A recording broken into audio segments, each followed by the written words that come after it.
3, Then I looked again at all the acts of oppression which were being done under the sun, and behold, I saw the tears of the oppressed, and that they had no one to comfort them.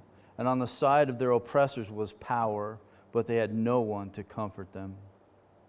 So I congratulated the dead who are already dead, more than the living who are still living. But better off than both of them is the one who has never existed, who has never seen the evil activity that is done under the sun. We're going to journey through chapter 4 together, and this book is a book of mixed blessings. I really enjoy it because it makes me think, and it keeps us from putting everything in nice, tidy little boxes. Solomon keeps us moving along as he takes us through his argument, but as he moves into chapters 4 through 10, he's going to deal with the issue of facing reality. And we're going to look at life's hardships and life's companions this morning, and we're going to look at the first 3 verses, but primarily we're going to spend our time in verse 1. So we're not going too far this morning. But as I think through this book, there's so many different ways in which we can apply it to our life. There's so many things that he touches upon. And it doesn't matter who we encounter in life, this book is relevant for anyone that we might encounter in the pathways of life, whether they're a secularist, humanist, whether they're a rationalist, or whether they're a materialist. Solomon addresses all of these issues, whether we start from ourselves and reason out to try and understand meaning and purpose in life, or whether we look at the things around us, whatever it may be. Solomon takes us on a journey through all of these aspects of life, and he shows us that really the only one that can satisfy us is God and God alone. But as we come into this passage, I wanted to talk a little bit about the issue of moral outrage and the quest for power, because he's going to address this issue as he deals with oppression. And he's going to talk about the oppressors that have power on their side. And I sent this meditation of mine to my oldest son to review it for me and give me his thoughts on it. But I came across a statement by William Penn. He says, if men will not be governed by God, they will be ruled by tyrants. And it caused me to think about the issue of moral outrage. It is the rage. I mean, one person has described this as the fact that we live in the age of rage. That people are constantly crying out about things. That there is an overwhelming number of people who are outraged by social and political issues, and they make it known on social media, and everyone is hearing about it. We find that this outrage presupposes the concept of justice, though. When we watch these things around us, we need to be looking for opportunities in which we can witness to the world, and they give us so much to go on. When they start crying out for justice, there is an understanding that there is this concept that lies within all of us. In other words, there is a universal desire for justice in the human soul, regardless of where you're born, wherever we go in the world. This is something that we all desire. In other words, it's intuitive. It is something that is planted within us. It isn't something that we gain by being taught, or it is something that we draw from the outside in. It is something that arises within us. In other words, there is this universal law that has been implanted in each one of us, and we know who is the one who implanted that law. We are surrounded by people who cry out, that's not right, that's not fair, this isn't just, this isn't good, this is evil, this is wrong. And when they do that, they're acknowledging something far greater than they're willing to acknowledge, the fact that there is a God, that there is a designer behind all of this. In other words, a desire for justice points to the reality of God. We understand for moral outrage, it is absurd. If somehow you look at morality as a relative thing, it's an absurdity then to cry out and be upset about this. Either there is an objective right or wrong, or it is mere personal preference. And if it is merely personal preference, then how can you express moral outrage by someone who's merely expressing their own preference? It is an absurdity, but we're surrounded by this in the world today. So then comes an if-then thought then. If there is no objective universal morality that transcends human opinion, then to be consistent, all that left in life is power and the desire to impose our preferences upon others. And this is what Solomon is going to address. But this is what we find. And we're going to find in our world more and more oppression is going to come because more and more are seeking this power to express and to manifest their own ideas and desires and wants. So Solomon, as he takes us into chapter 4, he's going to talk about life's hardships and life's companions or the lack thereof. And he begins with chapter 4, verses 1 through 3. This is connected with a larger whole, so we have to know the context. From 4:1 all the way into chapter 10, verse 20, this resembles the book of Proverbs. It's filled with what we call epigrams that deal with various aspects of life. And when you read chapter 4 at the beginning, it might seem like it's completely disconnected as a series of things that are taught, but there's no relationship to them at all. We are going to see that there is an intimate relationship with all of these sections. This also argues for Solomonic authorship. But chapter 4, he's going to confront a series of major problems that we face in everyday life under the sun. And keep this in mind, he is talking about those things that are under the sun. Not under heaven, but under the sun. This helps us understand the statement that he makes in verses 2 and 3 of chapter 4. So I congratulated the dead who are already dead more than the living who are still living. It's a pretty harsh statement that Solomon makes, but when we understand the perspective he has in which he makes it, it is understandable, but it is still harsh. So the preacher, he observes a series of problems, and literally he says this in the Hebrew, I have turned my mind and I observe these things. And several things he observed. He says, I observed oppression, 4:1 through 3. I observed jealousy, 4:4 through 6. I observed loneliness, 4:7 through 12. And I observed politics, 4:13 through 16. There's some great thoughts in this chapter. One of the things that we might find ourselves confronted with as we walk through chapter 4 together is the idea of the American dream. Solomon is going to step on a lot of toes through this chapter, but there are some powerful truths he lays out for us. It's interesting that as you read through chapter 4, you'll see that the number 2 plays a major role in this chapter. It occurs 8 times in this chapter. Sometimes it's translated by the word both in English, or dependent, or another, or second, but it is the word to. And we find it over and over again. Along with the word to, we have the word one. This occurs 5 times in this chapter. It's implied in verse 6. Our NASB is translated this way: 1 handful of rest is better than 2 fists full of labor. The word really is literally a handful. It's a single construct, but the idea is one. So all the way through here, there is the focus on 2, but then there's the reference to 1, and 3 is mentioned only once in verse 12, where Solomon says this: 3 is better than 2, and it is better than 1. So these are the words that stand out in this chapter, and there is a connection that Solomon makes with all of this. One of the things we need to understand is that in each of these episodes, these epigrams he lays out, there is an issue of isolation. There's a lack of companionship or a lack of human assistance. We see that there is no comforter in verse 1. Twice this is mentioned about those who are oppressed. Twice he says they have no one to comfort them. There is the rivalry that destroys human relationships, verse 4. The seeking after things, the gaining.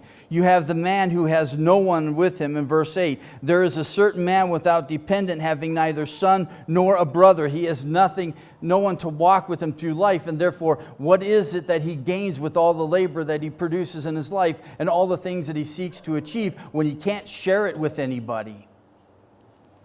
There is the reference to the 2 are better than 1, 3 are better than 2, verses 9 through 12, and then kings who become isolated, verses 13 through 16. So there is a relationship that starts to formulate with these sections of chapter 4.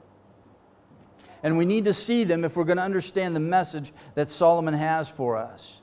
But we see life's hardship and perplexities, the companionship it demands, but also the isolation it exhibits.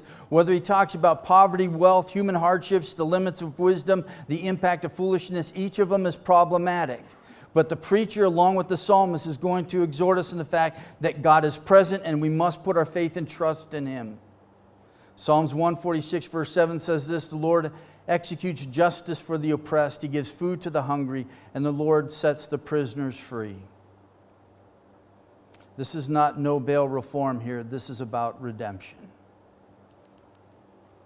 So verses 4:1 through 3, if you will, with me, he is going to talk about the unrelieved oppression. And this is where we're going to spend our time, is in verse 1. And there's a lot that Solomon lays out here for us. But it's important because he begins on the issue of power. He is going to end on the issue of power as he talks about the king and his kingdom. But he wants to address the issue of oppression, man's inhumanity to man. We see this all around us.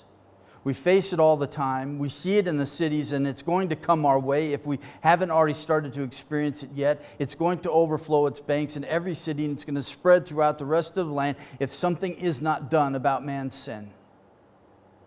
We saw last week in chapter 8 that if something is not immediately done for man's sin and the consequences aren't immediate, that sin will accelerate and it will increase. It's inevitable. If there is no restraint, man can be like a beast, and he will live and act like a beast, and he will become inhuman as he treats his fellow man. So we see the widespread misery caused by injustice and cruelty, but underlying this, there is a theme that is going to emerge, and it is the issue of the power complex. He begins with the issue of power, he ends on the issue of power, and we're going to see this as a thread that runs through this and builds this up. But Solomon has already prepared us for this. Chapter 3, verse 16. Notice how he dealt with the issue of injustice. He says, I have seen under the sun, chapter 3, verse 16, I've seen it under the sun, the place for justice there is wickedness, and in the place of righteousness there is wickedness. In other words, we went to the courts and you're supposed to find justice there, but all I found was wickedness. And he acknowledged the injustice that happens. Now he's going to look at the world around him. He's going to say, I see it everywhere. I see it in everything, not only in the courts, but I also see it in the marketplace. I see it on the streets. I see oppression everywhere I look. He acknowledges the fact that God is going to redress those who are that suffer under this injustice in chapter 3, verse 17. There is a time for judgment, and it is going to come. He understands the fact that those who are low and high, they face the same fact that they are both mortals. They are going to face death. And at the same time, he helps us to understand, and he realizes the fact that some have a hard time accepting the gift of life from God day by day and enjoying those things because they are suffering from oppression. Sometimes when we're under injustice and we are suffering oppression, it is hard for us to see the good things of God, to see the things that He provides for us. Some of us look at our life and we think, well, I have a pretty settled station in life. I'm not really ruffled. The only way that the world impacts me is when I watch the news, but it really hasn't crept into my world yet. But Solomon is going to help us understand the fact that even the simple ways of life are going to be impacted by those who rule. The more that they misuse their power, it isn't going to be just seen in the cities where the metropolis is and the cosmopolitan areas, but we're going to find it in the rural areas. We're going to find it out on the farms. We're going to find it everywhere if it persists. And Solomon helps us to see the end of all of this. The interesting thing is that he addresses the oppression. He views it personally. He goes to different places and variety of experiences. He looks at all of these things, and his conclusion is that life isn't just merely monotonous. There are problems that come, and we don't know what each day brings. This is why it's interesting in Proverbs 27:1. Solomon himself writes this, "Do not boast about tomorrow, for you do not know what a day may bring forth." You have no idea what you're going to face the next day. You make your plans. You have your calendar. You plot the day out and you think you know what's going to come, but Solomon says you don't know what's going to happen the next day. You can find yourself suffering this kind of injustice. Will you see the goodness of God in the midst of this, or will you give way to the oppression that is around you? It's interesting to me that when he views this oppression, he views it with passion. And there's several ways he helps us see this. First, he refers to it as oppression 3 times here. He uses the word behold. Notice in verse 1 of chapter 4, "Then I looked again at all the acts of oppression which were being done under the sun, and behold, I saw the tears of those oppressed." In other words, this word hene in Hebrew is to draw our attention to the thing that he is speaking of. He wants us to understand that this was a terrible thing. He saw the tears of these people. He saw them receiving no comfort. There was great emotional distress for them in the situation, and there was no relief for them at all. There was no one to comfort them. And twice he says this. Not only that, but we can see how deeply Solomon was moved by this, by what he says in verses 2 and 3. I congratulated those who are already dead. Why? Because they're not in this world seeing this injustice and this evil anymore. They don't have to face it. This shows us how strongly he looks upon this oppression and the injustice that he sees, and he wants to do something about it, but he knows that he cannot conquer it all. This is a warning for us and an exhortation that when we see things that happen to people, we see the injustices. If we turn ourselves away from those things and we don't respond to them, we will become callous. It's like a blister, right? It's very tender to the touch. You can barely touch it. You can feel the pangs, right, of pain as you touch upon it. But if you keep working on that blister, what happens? You develop a callus, and after a while, you don't feel anything there anymore. If we see someone who is suffering injustice or they're being oppressed, and we see it and our heart is moved to compassion, and we do not respond to do something in kind to help alleviate them or to come alongside of them, and we keep turning our eyes away from these things, we will become callous to the point that we don't feel it anymore. Solomon, as he looks in this was not some king up in his ivory tower. He was down among the people. He saw the oppression, and he was moved by this. I tell my sons that if someone strikes you on the cheek, you turn to them the other cheek. But if you see someone strike someone else's cheek, then you do something about it. He saw the innocent people being oppressed by the power-hungry officials. The victims wept, but their tears did no good. He acknowledges the fact that this oppression is everywhere. It is under the sun. Notice how he brackets the section. Verse 1 of chapter 4, he begins with talking about that which is done under the sun. Verse 3, he ends with the same line, that which is done under the sun, and it provides an inclusio. It brackets the section. This is his perspective, as Robert said earlier in worship. This is where he is looking at things from. This is a fact of life. I have seen this. This is a part of the grimness of this world. We live in a sinful world surrounded by sinful men. We're going to see oppression all around us. The question is, what will we do when we see it? Next week you come back, we'll look at Proverbs and some principles that are given to us and how to respond to these things. One of the things that we see around us in the land in which we live is that the way to the top is on the shoulders of others. How do you get to the top? You step on everybody else to get there. What does Jesus teach us about this? He teaches us that we are to be the ones who are below the bottom rung so people can step on us to climb the ladder. He showed us this by tying on the apron of a slave and washing the disciples' feet, even the feet of the one who is going to betray him. There is a way as believers we are to respond to these things. The question is that how we are responding? The way in which God would be glorified, or in the way in which we would be glorified.